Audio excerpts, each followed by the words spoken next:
বন্ধুদেরকে আমার ভিডিও দেখার আমন্ত্রণ জানিয়ে আজ একটা নিরামিষ রেসিপি নিয়ে চলে এসেছি তোমাদের কাছে। একটা ভাজার রেসিপি নিয়ে এসেছি নিরামিষ দিনে।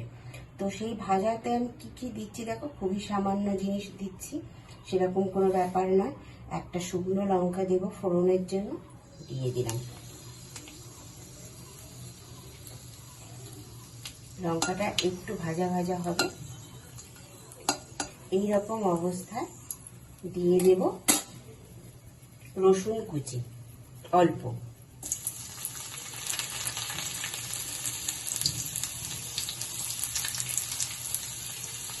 আচ্ছা দিয়ে দেবো সামান্য পেঁয়াজ কুচি,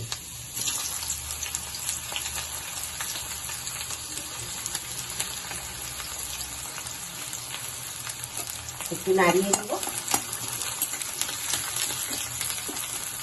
হ্যাঁ, বন্ধুদেরকে তো বলাই হয়নি আমি কি ভাজার রেসিপি এনেছি।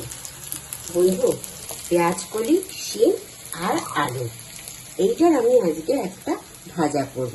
আর লাস্টে কি দেব সেটা লাস্টেই বলবো, ঠিক আছে? আচ্ছা, এইবার আমি দিয়ে দেব যে আলুগুলো কেটে রেখেছি আগে থেকে, সেগুলো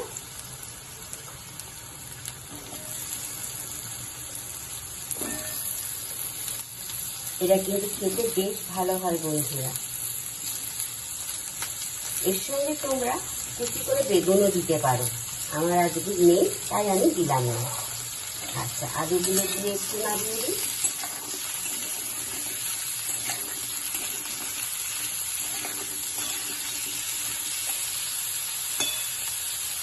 যারা সদ্য রান্নাঘরে পা দিয়েছে তাদের জন্য এগুলো খুব কাজে লাগবে। সেই রকমই কিছু রেসিপি আমি নিয়ে আসি তোমাদের কাছে।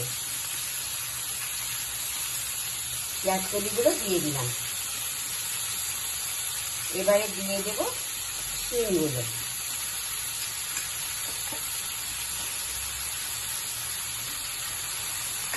সবগুলো দিয়ে আবারও নাড়িয়ে দেবো।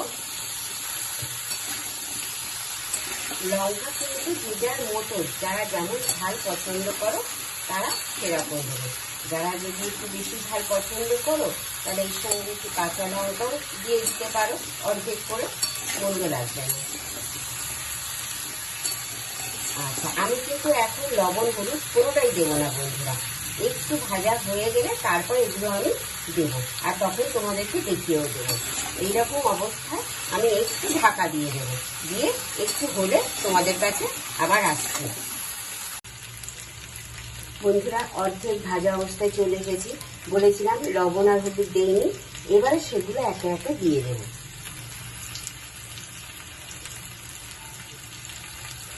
অল্পই হলুদ দিয়েছি বন্ধু, দেবো লবণ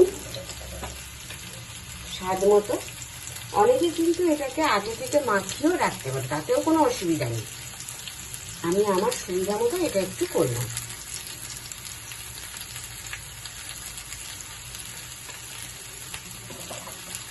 আবার একটু মিশিয়ে দেব।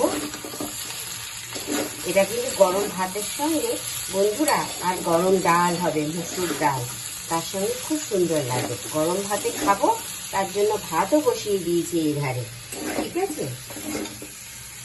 তোমরা আবার বলতে পারো, বন্ধু দিদি ভাত কি তুমি হাঁড়িতে করো না? হ্যাঁ, একদম ঠিক তাই। আমরা খাই দুজন, আমার ছেলে থাকে বাইরে, তো আমরা এই ডেকিতে আমাদের হয়ে যায় স্কুলে, তাতেই ভাত করে নিই। আর যেহেতু একবেলা ভাতটা ঠিকঠাক হয়ে যায়, আর গরম গরম খাবো বলে দুটোই দু সাইডে করে নিচ্ছি। এইরকম অবস্থায় বন্ধুরা আরো কিছুক্ষণ হতে দেব, নামানোর আগে তোমাদের সাথে শেয়ার করব। বন্ধুরা দেখো, প্রায় ভাজা হয়ে এসছে। এইবারে যে টুইস্ট আমি বলেছিলাম লাস্টে দেখাবো, সেইটা লাস্টে আমি দেব ধনে পাতা। টেস্টের জন্য দেব অল্প চিনি, এটা কিন্তু বাচ্চাদেরও ভালো লাগবে, তার জন্য ভেবে দিলাম একটু মিষ্টি মিষ্টি স্বাদ আনবে। আচ্ছা, একটু গোলমরিচের ফ্লেভার, তার জন্য গোলমরিচ গুঁড়ো দিয়ে দিলাম। আর সব থেকে মেন যেটা দেবো, কয়েক দানা পোস্ত, এটাই ছিল মেন টুইস্ট। আর অল্প দিয়ে দেব, ব্যাস। এই সব কিছু দিয়ে মিশিয়ে আর একটু স্ট্যান্ডিং টাইমে রেখে দেবো। আর বন্ধুরা, এই যে লেগে গেছে এটা নিয়ে ভয় পাওয়ার কিছু নেই, এটাই এর স্বাদ দ্বিগুণ করবে, কথা দিচ্ছি। এবার আমি বিদায় নেব, আর তোমরা যেও না। যাওয়ার আগে হাতের আঙুলগুলো স্পর্শ করো like, share, comment and subscribe বাটনে। আজকের মতো তাহলে আমি আসি। তোমরা সুস্থ থেকো, ভালো থেকো, আর আমার ভিডিও দেখতে থাকো। নমস্কার।